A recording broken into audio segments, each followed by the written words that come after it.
हा एवढे आपले साधारणतः झालेले आहेत, भरपूर झाले. ते 4 ते 5 लोकांना भरपेट होतील असे आहे. त्याचं नाही काय होतं म्हणजे तुकडे पडतात आणि खूप सारं बघ चिकट होऊन जातं. अशा पद्धतीने छान शिजतात. आता जवळजवळ शिजत आलेलेच आहेत. 5 मिनिटं. एवढ्या मी हिरव्या अगदी तिखट आहे त्या मिरच्या म्हणून एवढ्या घेतलेल्या आहेत. तुमच्या योग्य प्रमाणात तुम्ही घेऊ शकता चवीनुसार तिखट मीठ. आणि ही आहे कोथिंबीर. आता ही कट कर. नमस्कार मैत्रिणींनो, सर्वात सोपी भन्नाट आणि अगदी एवढ्याशा कमी पदार्थामध्ये सुद्धा अगदी पोटभर जेवण बनण्याची मी रेसिपी आज घेऊन आली. संपूर्ण महाराष्ट्रात तुम्ही आत्तापर्यंत पाहिली नसेल, काही भागातच ते लोक बनवतात. तर चला पाहूया. एक छोटा चमचा हळदी आहे, एक छोटा चमचा जिरे आणि ओवा, लसूण आणि लाल तिखट लागतं, परंतु आपण लाल तिखटऐवजी हिरव्या मिरच्या आणि कोथिंबीर घेऊयात. यासाठी पहा, एवढं 2 वाट्या साधारणतः अंदाजे मी ज्वारीचं पीठ घेतलेलं आहे, ते आपण चाळून घेऊयात. आता मी पीठ चाळून घेणार आहे आणि त्याच्या प्रमाणामध्ये गव्हाचं पीठ घेणार आहे. लागणारं संपूर्ण साहित्य प्रमाणासहित मी चॅनलवरती डिस्क्रिप्शन बॉक्समध्ये तुम्हाला देणारच आहे. म्हणजे तुम्ही काय व्हाल, एकदम निश्चिंतपणे ही रेसिपी करायला. आणि रेसिपी इतकी सोपी आहे ना की बस ही रेसिपी केली तर तुम्ही बाकी जेवण काही बनवणार पण नाही आणि काही खाणार पण नाही. एवढी सुंदर छान झटपटीत खमंग आणि तोंडाला चव आणणारी, अगदी आजारी व्यक्तीला सुद्धा उठून दिली ना तरी पण ती खायला. आमच्या गावाकडे फार प्रसिद्ध आहे ही, त्यामुळे आपण ही आज करून पाहूयात. पहा, साधारणतः आता 2 वाट्या, मोठ्या छोट्या नाही, मोठ्या 2 वाट्या हे ज्वारीचं पीठ घेतलेलं आहे. त्यामध्ये आपण 1 वाटी आता गव्हाचं पीठ घेऊयात. तुम्ही थोडंसं बेसन पीठसुद्धा घेऊ शकता, पण मी बेसन पीठ घेणार नाही आहे.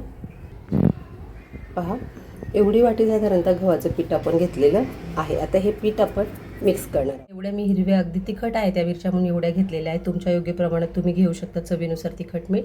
आणि ही आहे कोथिंबीर. आता ही कट करणार आणि सगळं साहित्य मी मिक्सरमध्ये बारीक करून घेणार आहे. पहा, आत्ताचा पण मसाला वाटलेला भांडा आहे, त्याच्यामुळे त्याच्यातच वाटते आता लगेच.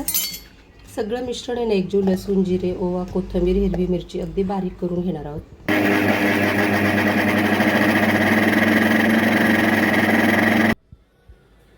असं हे मिश्रण बारीक झालेलं आहे. आता हे पाणी टाकून तुम्हाला बारीक अजून करायचं असेल तर करू शकता, पण मी पाणी टाकणार नाही आहे, कारण की असंच थोडं जाडं भरडं छान लागतं. कारण जिरे आणि ओवाचं मिश्रण असतं, ते खूप बारीक करून पेस्ट केले तर छान नाही लागणार. 8 दिवसापासून कोथिंबीर एवढी ताजी आणि फ्रेश राहिली. पहा, हवाबंद डब्यात स्टीलमध्ये ठेवली ना की छान राहते. हिरवी मिरचीचं, लसणाचं सगळं वाटण टाकलेलं आहे. आणि 1-2 चमचे मी मीठ टाकले, कारण पीठ जास्त असल्यामुळे 2 चमचे लागणार आहे. हळद पण टाकलेली आहे. आणि हवं तर ओवासुद्धा अजून तुम्ही टाकू शकता, थोडंसं हातावरती कुस्करून. अतिशय खमंग अशी चव येते. मिक्सरचे भांडं धुवून या मिक्सरच्या भांड्यामध्ये आपण पाणी टाकून घेऊया. हे सगळं मिश्रण आता आपण एकजीव करणार आहोत.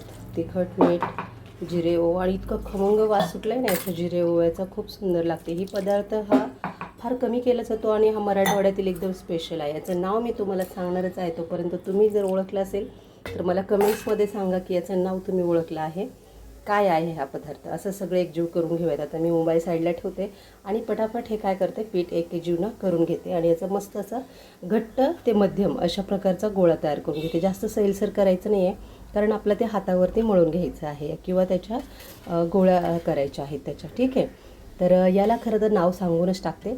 याला म्हणतो शेंगुळे. आता यामध्ये कुळीतचे शेंगुळे, नाशिकच्या पद्धतीने शेंगुळेचे खूप प्रकार आहेत, परंतु आपण मराठवाड्यामध्ये शेंगुळे करतात ना ज्वारी आणि गव्हाचं पीठ घेऊन, त्या प्रकारे मी करणार आहे. याच्यामध्ये तुम्ही अगदी एवढं मूठभर जर बेसन पीठ जरी घेतलं ना तरीसुद्धा चालू शकतं. चला, मी एकजीव करून घेते, जरा एका हाताने जमत नाही आहे.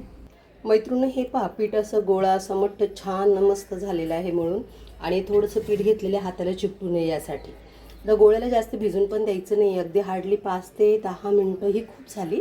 10 मिनटामध्ये लगेच तुम्ही करायला घेणार आहात. कसे बनवायचे, काय करायचे मी सांगते. अशा पद्धतीने पीठ मळलेलं आहे. पहा, हे हातालाही चिकटत नाही आहे, म्हणजे याला ऑइल वगैरे लावलं नाही ना तरी चालतं. आता फक्त आपण थोडंसं पिठाचं तुम्ही पाहू शकता टेक्स्चर, आणि याच्यामध्ये जिरे, ओवा सगळं आपण बारीक करून टाकलं आहे. आणि खाऊनसुद्धा पाहिलं इतकं छान आणि खमंग झाले नाही हे पीठ. चला, मी याची सुरुवात रेसिपी दाखवते तुम्हाला. पण नक्की काय स्किप करू नका. आवडल्यास लाईक, सबस्क्राईब, शेअर जरूर करा, कारण अशा रेसिपी खूप कमी पाहायला मिळतात तुम्हाला, अगदी गावरान साध्या पद्धतीने आणि गावच्या जुन्या पद्धतीने. हे पहा मैत्रिणी, आपण कडकडीत असं तेल केलेलं आहे. याच्यामध्ये अर्धा चमचा राई, अर्धा चमचा जिरे, बस आपण एवढंच टाकलेलं आहे. आणि थोडंसं लाल तिखटचा मसाला शिल्लक होता तो मी टाकलेला आहे.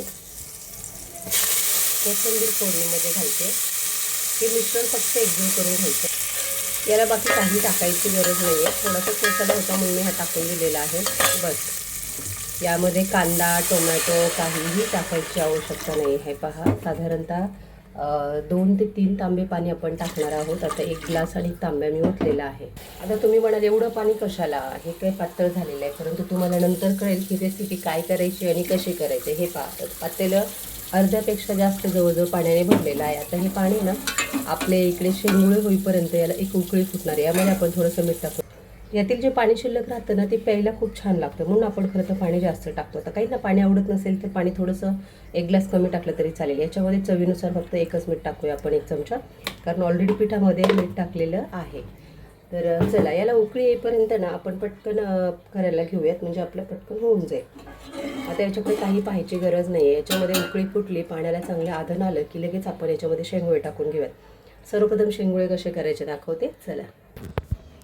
हे पहा मैत्रिणी, हे पीठ आणि हे थोडंसं हाताला चिकट होतं म्हणून लागण्यासाठी थोडंसं गव्हाचं पीठ घेतलं. तुम्ही ज्वारीचं घ्या, गव्हाचं घ्या, बेसनाचं घेतलं तरी चालेल यामध्ये.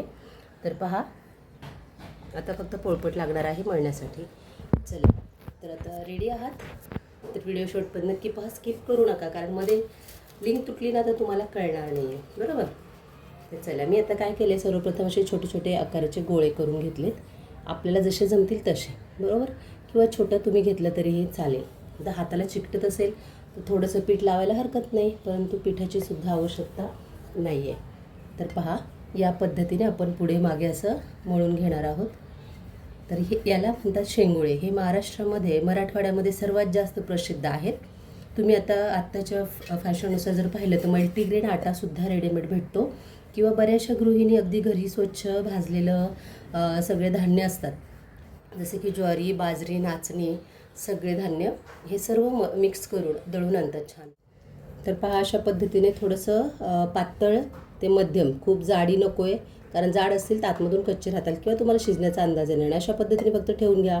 काही लोक असं पण करतात, अशा पद्धतीने करून घ्या किंवा तुकड्यामध्ये करा, ते ॲज युअर विश.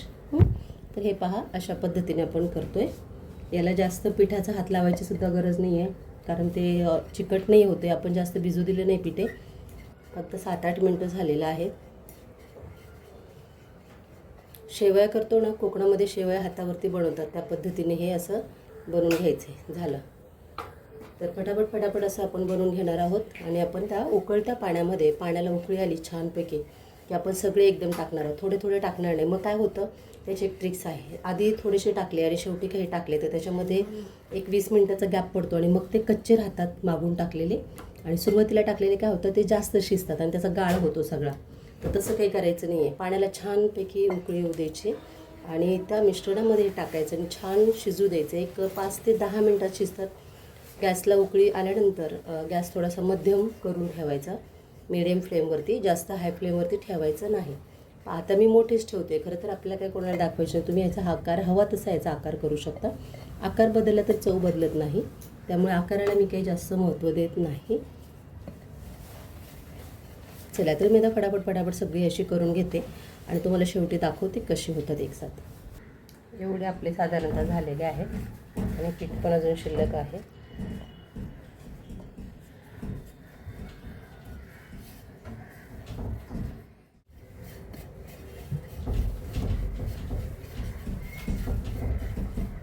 कुठेही जास्त पिठाचा वापर केलेला नाही आहे. पीठ अजिबात लागत नाही आहे, हाताला चिपकत नाही आहे. लागलं तर थोडंसं चिमूटभर लावायचं.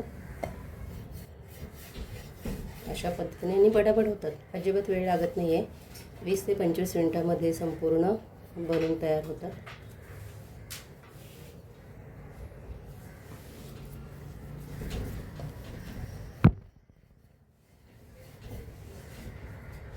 हे पहा, एवढे बनवून झालेले आहेत आणि एवढं पीठ अजून शिल्लक आहे, ते पण लगेच ते साधारणतः झालेले आहेत. भरपूर झाले, ते 4 ते 5 लोकांना भरपेट होतील असे आहेत. चला, आपण आता पाण्याला उकळी आली असेल, आपण टाकून घेऊयात. पहा, पाण्याला छान अशी उकळी आलेली आहे. आता आपण असे थोडे थोडे घेऊन याच्यामध्ये टाकूयात. हे पहा, अशा पद्धतीने आपण सोडून घेणार. ते पाण्यामध्ये टाकले ना सेपरेट होतात लगेच, त्याला काही वेळ लागत नाही. हे पहा, लगदा दिसतोय तुम्हाला तो अगदी, परंतु ते नंतर सेपरेट होतात.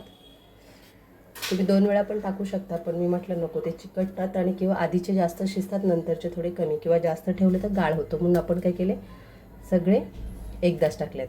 आता हे मिश्रण ना पाणी थंड झालं आहे, कारण हे थंड मिश्रण आपण त्याच्यामध्ये टाकले असल्यामुळे पाण्याला थोडी कॉन्स्टंट उकळी येईपर्यंत आपण 1-2 मिनटं थांबणार आहोत. मग त्याला हलवणार आहोत. तोपर्यंत जास्त हलवायचं नाही, याला जास्त चमचा फिरवायचं नाही. काय होतं म्हणजे तुकडे पडतात आणि खूप सारं बघ चिकट होऊन जातं. अजिबात त्याला उकळी फुटेपर्यंत हात लावायचा नाही आहे. एक चांगली उकळी येऊ देत. हे पहा, थोडेसे बबल्स निघायला लागलेले आहेत, पाण्याला उकळी फुटलेली आहे. अशा प्रकारे त्याला थोडंसं आपण सैल करून घेतोय.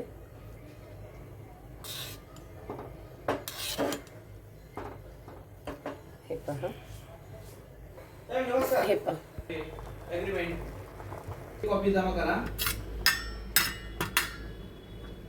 हे पहा, छान अशी उकळी फुटलेली आहे. आणि थोडंसं ना मी एक खोबऱ्याचा किस टाकून घेतलाय, अगदी आल्याच्या किसने खिसून थोडंसं कारण की फक्त दाताखाली क्रंची छान लागतं ना, म्हणून. अतिशय सुट्ट आणि सेपरेट झालेलं आहे. पहा, प्रत्येक शेंगूळ आहे ना, प्रत्येक वेगळं वेगळं दिसतंय तुम्हाला. पहा,